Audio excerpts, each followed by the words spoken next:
And I want to quote something from your book, something which he said. You say that on 11 February 1990, the day of Nelson Mandela's release from prison, he made the following statement. The white monopoly of political power must be ended, and we need a fundamental restructuring of our political and economic systems to address the inequalities of apartheid and create a genuine democratic South Africa. That, of course, didn't take place in the last 20 years. And I want you to focus on one particular thing when you answer this for me today.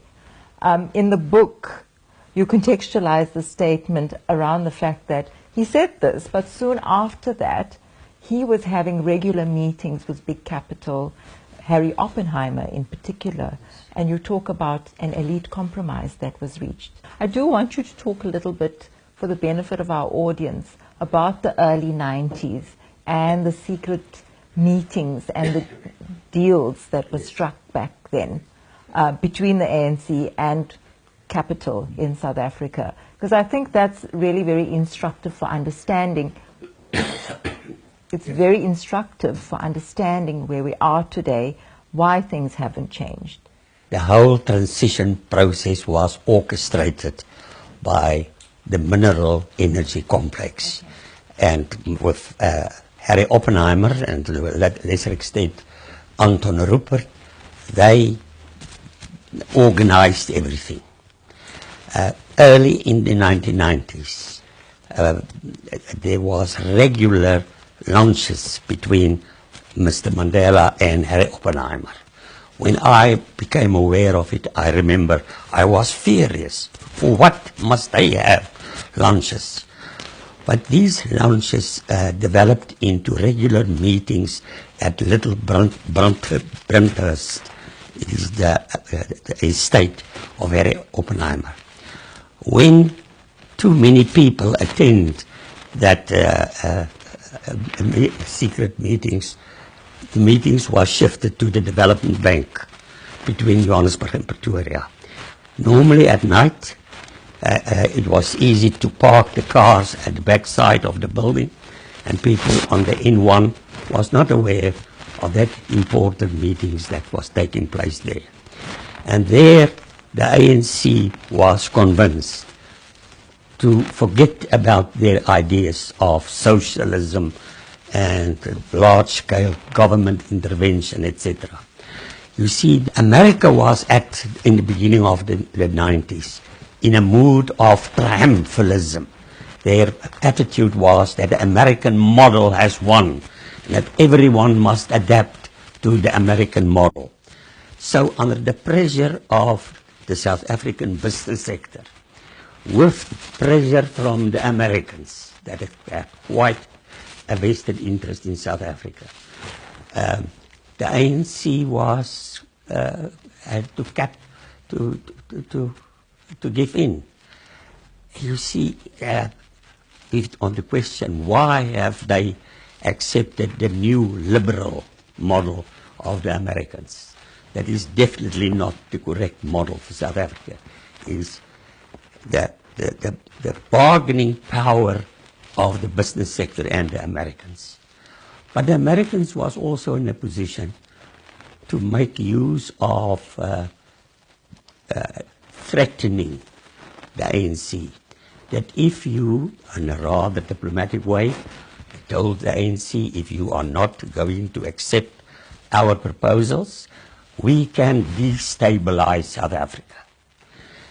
Now, and there is a third possibility that no one can prove, and I can only speculate it. The question is how many money went under the table.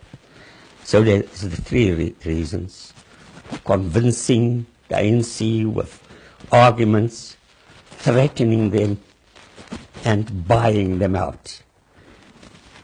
Two or all three was at play at that time, because from May 1992, the ANC published a document, Ready to Govern. In that document, it was clear. Previously, the ANC talked about growth through redistribution. In that document of 92, they talk about redistribution through growth. And you know, the year policy was announced in 1996, the so-called trickle down. If there is growth in the capitalist sector, then there will be a trickle down to the poor. It is not necessary to have comprehensive redistributive measures. The typical American approach, that with growth there will be trickle down. In November 1993, South Africa was governed by the Transitional Executive Committee, the TEC. There was 8 National Party ministers and 8 senior members of the ANC. And they had a meeting to ask the International Monetary Fund for a loan of $850 million that we need for the transition. And the IMF, it was, of course, everything was arranged, was prepared to give the loan, but they had a document, a statement on economic policy, and said, yes, we will give you the money if all 16 sign the document. And if one read that document, statement on economic policy carefully, it is gear in embryo form. It is the new liberal policy. And so the ANC had no choice. It was,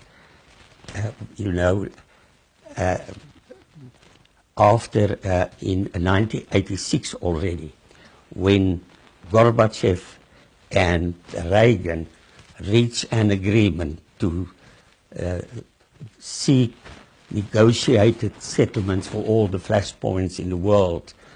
After that, Reagan informed the ANC that he can't any longer, the Soviet Union can't any longer support the ANC military and financially. Now the ANC don't want us to mention that. As they said, Gorbachev only told them to look for a diplomatic solution instead of a military solution. But the truth is that Gorbachev had realized at that stage that the Soviet Union, after the 20 years of Brezhnev, was in a near bankrupt situation. And it is rather remarkable that the American government put quite a lot of pressure on the National Party from Washington, and that Gorbachev from Moscow was putting pressure on the ANC to seek a solution. But it was a solution in the end that the Americans want. You see, America is in such a powerful position. All the countries that became, all the colonial colonies that became independent since the Second World War, has in fact been recolonized by the American empire. All these colonies have become satellites, dependent satellites of the American empire. That financial power, the cooperative power, the military power of the United States is so awful. After South Africa has been slotted in, the Americans can't be bothered of what we do.